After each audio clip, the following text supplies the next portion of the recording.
Hi everybody, welcome to this segment of the Better Man Expo, where we get into barbering and taking those nice cuts. More importantly, for those of you out there who, thanks to lockdown, are seeing challenges of having your barber, perhaps you could take some tips here and learn how to barber yourself.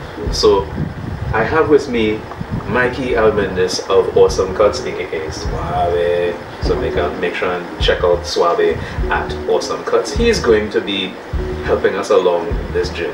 Welcome to it. Thank you for having me. No problem. So you know my usual. Yes. And you are aware of my what to call it, challenges, technical difficulties. I'm going to be very candid about this. I have a nice little patch of thinning hair at the back of my head, on my crown. What advice could you give Mikey about how to tend to these things for the people looking? Alright, so usually for thinning hair, what we do recommend is a fade. So we fade around the sides. So the thinning of the hair will become one with the fade. So you actually don't see the thinning of the hair. Alright. According to how the hair grows as well, then you know the level of fade you'll have to take. Right. So it's not per se you have to take one particular fade. Alright. So it's according to how thin the hair is going. Right.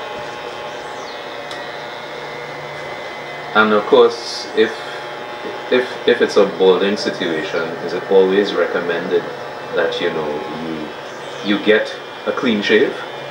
You don't have to take a clean shave.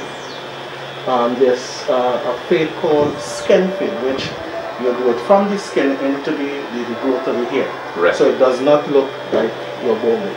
Okay. Yes, fade off. Alright. For those of you who have experienced barbering yourselves, you know that it's quite the amount of exercise. It does wonders for your biceps, let me tell you. And your back muscles. Woo! I'm talking about it now, and I'm just remembering having to hold a mirror behind your head with one arm, and you have the clipper in the next arm, and you have to comb, and you have to put down clipper and take up scissors. Yeah. So if it's a fade, then you know your eyebrows is a marking. So you fade from here to your eyebrow, so you know it will be level with the other side. Right? And then you take it from there and start to fade it off. Key point there, use your eyebrows as a guide. I did not know that actually. Thanks for that. That front part right. We may either go too far, or we may not necessarily get it straight, or for those of us who may deal with widow peaks, we may be trying to get rid of it, or we may not necessarily know how to draw that line properly. How do we tackle that when we're barbering ourselves? Any suggestions on that? Yes, you can actually use powder. I'm going to show you. Or you can use the powder and the comb to create a line. Ah, alright. Alright? So you put some powder. It's a bit much. And you use the comb. So you have a straight line here. Right. So you're just creating a line with the powder.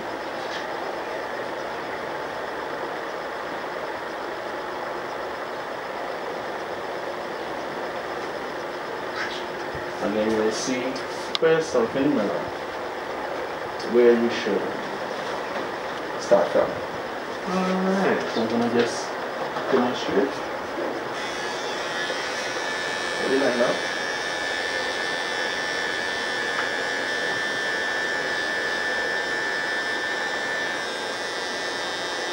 And use the line that you create with the comb and the powder.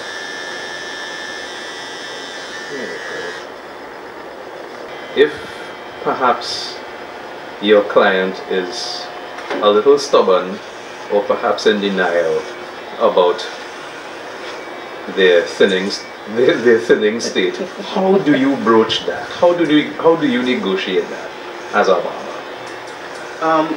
The key thing with a barber and a customer is that you make him feel comfortable. Right. So you have to make him feel comfortable with the hair that is on his head. And then you can move from that. If you realize that he's not budging, then all you can do is do your best.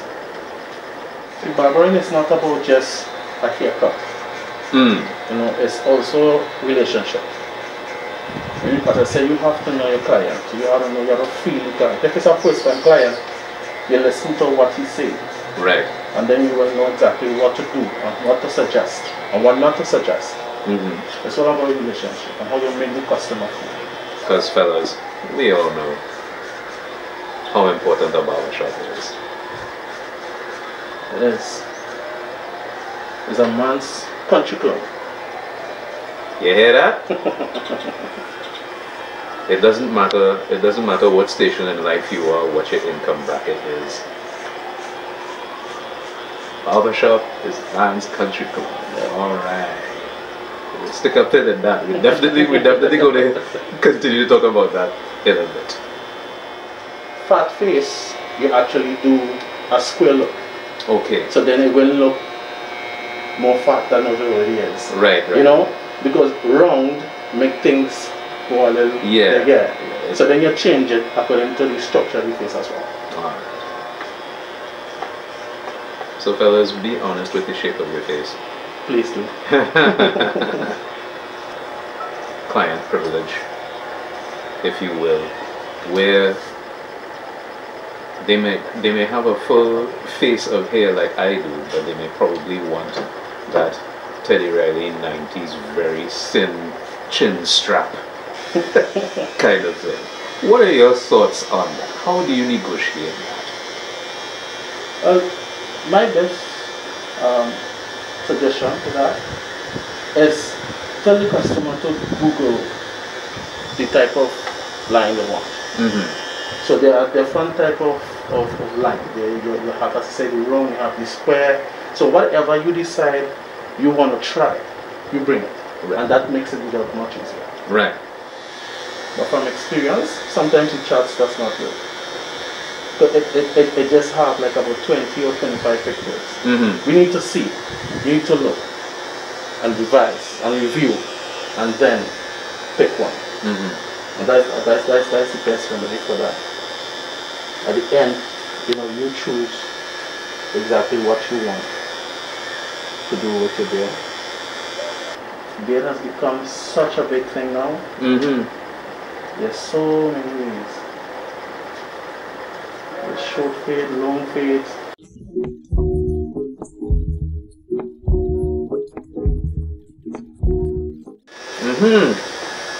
This is a very important thing we get into here. Those pesky hairs in weird places.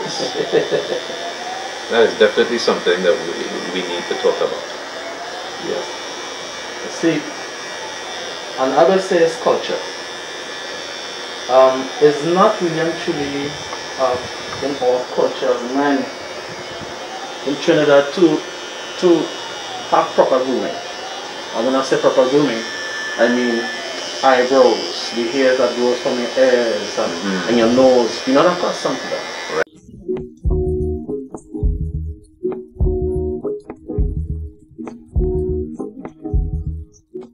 What I suggest is that, as you said, there's nothing wrong in trying something new. Right. Very important question for you as you say that. I've seen this conversation come up before, and I might as well ask you because you are a veteran in this business. Should a man have more than one barber? Good question.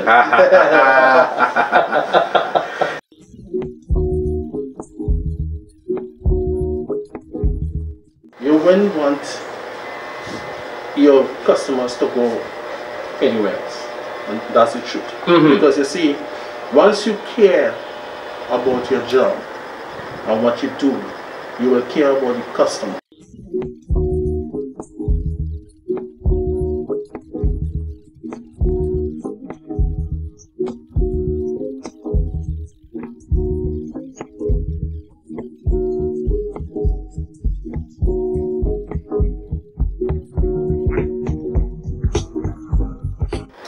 So usually the back of the hair is faded off. 75% of men fades off the back of the hair. Right. Right. Some people do not like the marking to the back because it looks like it's short. So you fade it off. Right. So when you're fading it off, you actually use the last level of the machine to fade off the back.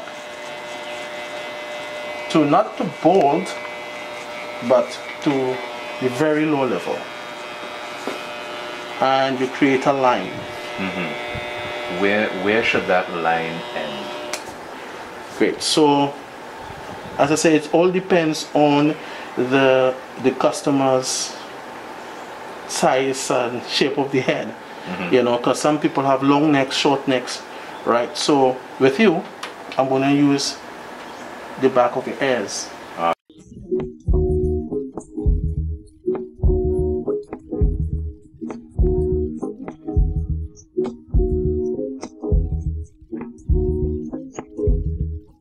Those were the days, right, when I had here, right? I became a barber. I couldn't have done this to myself. It took me years of practice. It took me approximately 4 years before I could actually fade off my own hair. Yeah, I was cutting my own hair for a long time, but I never really perfected the fade. And that was the thing. I grew up in a family of boys, and my next door neighbors were also a family of boys. So we all learned how to cut hair on each other. Yeah. It's only one of us who actually became a professional barber, but all of us learned how to cut hair on each other. Those were the days, right? Indeed. All them zogs that we probably wore. It's like, yeah, well, my brother do me that. Yeah, you're proud of it, right? It's all good, it's all good. But for those listening in and trying to cut themselves, is it necessary to get more than one machine if you want to barber yourself? It's imperative. What should they get? First, they got to get a machine that cuts the hair to different levels. Right. You have different brands. You have, this is a Wal, which is really known. You have the Almendis. Yes. You know, you have the Remington and other brands. But the top brands are Almendis and the Wal. Right. Right. So you want to get a Wal Senior to do the cut. Then you need a liner. You use the Almendis. Right. All right, to do the lining. And the other liner, the blade is sharper than the other one, which gives you a kind of a machine bracer blade sharp cut. And not only that, the machine also gets hot. Yes, yes. So now you don't want to be juggling a hot machine like a potato. You need to hot potato, right? Yes. So you don't want to be doing that. So as soon as that machine gets hot, you use the other machine too. Okay. To start to finish off the cut.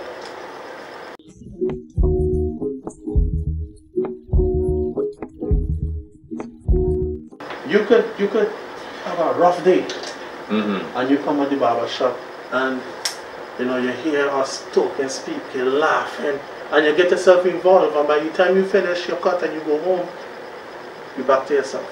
Yeah, it's true. It's very true.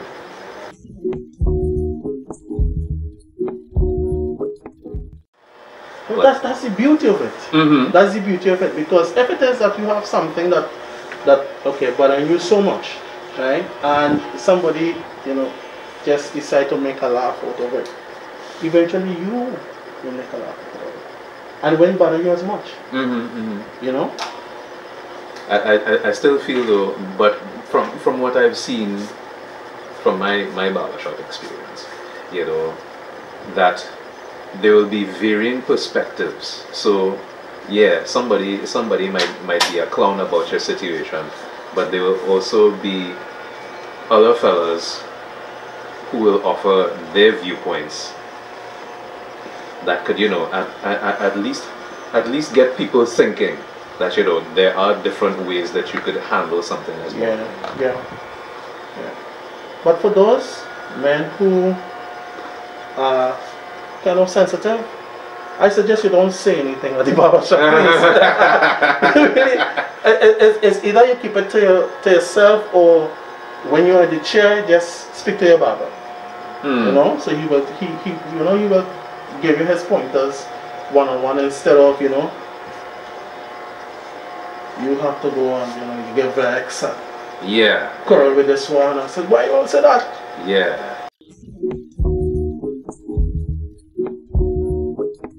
It's to the level of your maturity. If it is that you know that you're not the person who can handle a pick-on, don't. Yeah. You know, don't. Because you're going to get it. You're going to get it, you know. Because at the barber shops, you know, men are free. Men will say what they have in their minds. Right. They're not really actually thinking about how would you feel if I comment and say this about what you just said. They're just going to say what they have to say. Right. And I mean, that has its own validity in truth. Yes. Some people will have differing viewpoints on that. As you know, as you mentioned that, and I think about social media, where everybody's a warrior on a keyboard. Yeah. You know, the barbershop is not necessarily. I know that the main rule at barbershops is what happens and what is said at the barbershop stays there. Yeah. Are there any other rules that men should pay attention to once we get back out there? Please, if you have a sexy and beautiful girlfriend or wife, do not bring her to the barbershop. Alright? Do not bring her to the barbershops. Oh, good. That's the worst place you can do. The worst thing you can do. Oh, man.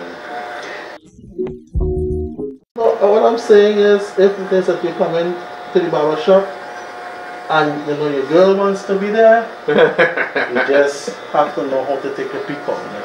Oh, God.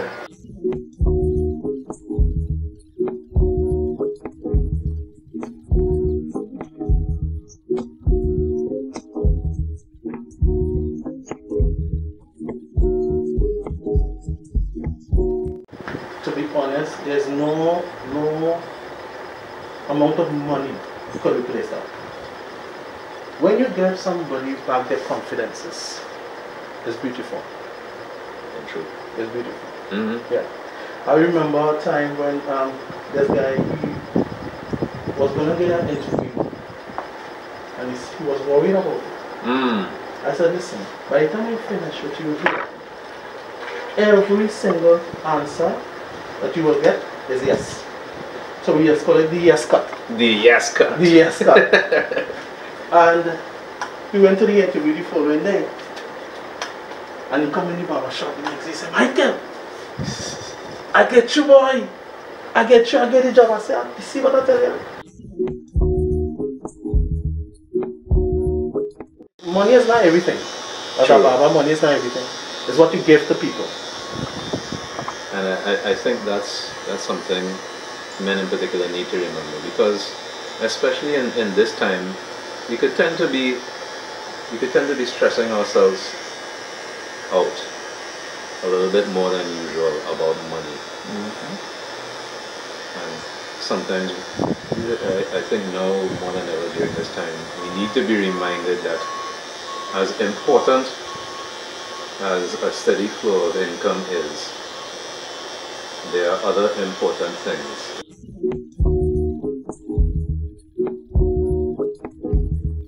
I love barbering. I love it. How long have you been a barber? 15. Only 15? 15 years.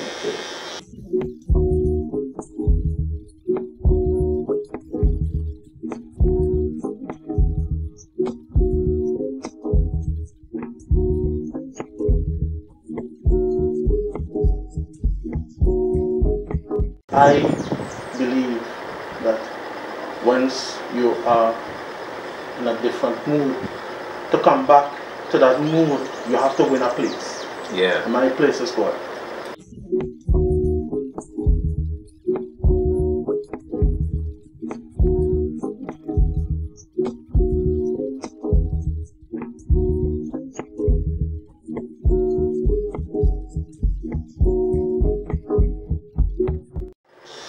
Because at the end of the day, we are all humans, and sometimes, you know, we do get carried away. Yeah. I mean, you just need a little reminder. When it comes down to those finishing touches, you were talking earlier about it being all in the wrist. Yeah. Like what you just did there, where you're negotiating a bed, for example. Any tips that fellas could take on that?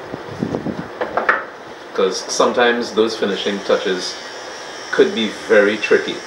Yes. Well, as I say, you have to keep in mind that there are a lot of things new, you know, and don't just keep to the old things that you know. You know, try new things. Indeed. Try new things. There's a very key thing there. For those of you who may be battling with that budding unibrow, do not be ashamed to get in there. You see, I'm able to do this with you because I know that you're comfortable with it. I remember doing that at a time of, oh, then 12 grand.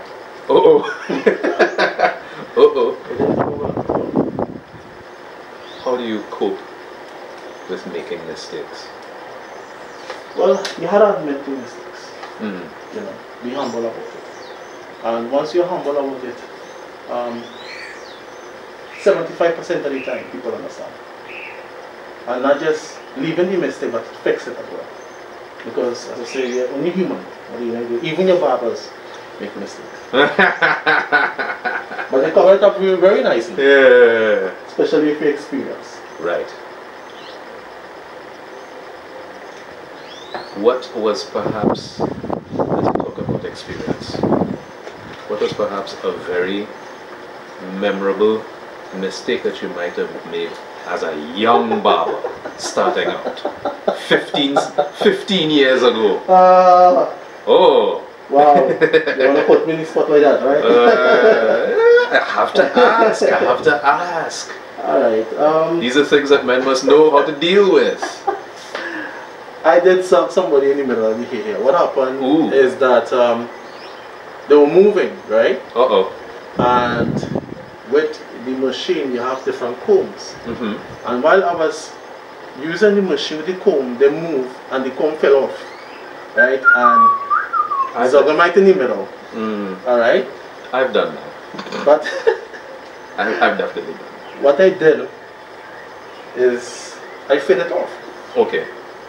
You know, I fade it off, and you didn't see this off. Okay. But yeah. Well, that is definitely the difference between a professional and an amateur, especially when you're cutting yourself. I zogged myself quite a few times, and I was like, listen, I've been doing this for an hour, my arms are killing me, you know what? I'm gonna wear a hat. Something have to give.